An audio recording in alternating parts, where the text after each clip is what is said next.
Nakaset na ang first NBA in-season tournament finals matapos magwagi ang koponan na Los Angeles Lakers sa West at Indiana Pacers sa East. Parehong undefeated ang dalawa sa in-season tournament. Ang Lakers ay tinalo ang Suns sa quarterfinals at tinalo ang Pelicans sa semis, habang ang Pacers ay tinalo ang Boston Celtics at ang Bucks sa semis. Parehong gutom na manalo ang Pacers at Lakers, kaya marami ang mag-aabang bukas para sa inaantay na in-season tournament finals.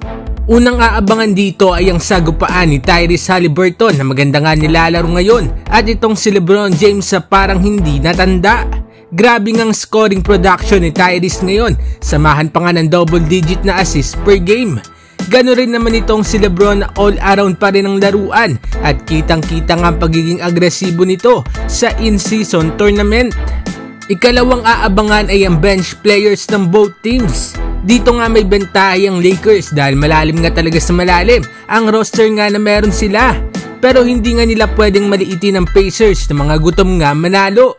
Isa nga sa mga naging rason talaga para mas maging motivated ang mga players na nakapasok sa play-in finals ay ang $500,000 cash prize. Kaya mas magiging magandang bakbakan nga talaga ito kahit na anong mangyari. Ikatlong nga abangan dito ay ang kung sino ang mas magiging mabigat ang depensa. Sa Pacers nga ay nandyan sina Miles Turner, Bruce Brown, Aaron Nesmith at Benedict Mathurin na maasahan nga na talaga nila sa depensa. Habang sa Lakers naman ay meron silang Anthony Davis, Jared Vanderbilt, Taurean Prince at Cam Reddish. Kung sa size nga ay parang match nga lang ang dalawang koponan. So overall, para sa akin ay kung sino nga mas may magandang depensa at mas productive na bench ay siyang magkakampyon sa in-season tournament. Anong masasabi ninyo dito mga idol? Sino ang manok ninyo?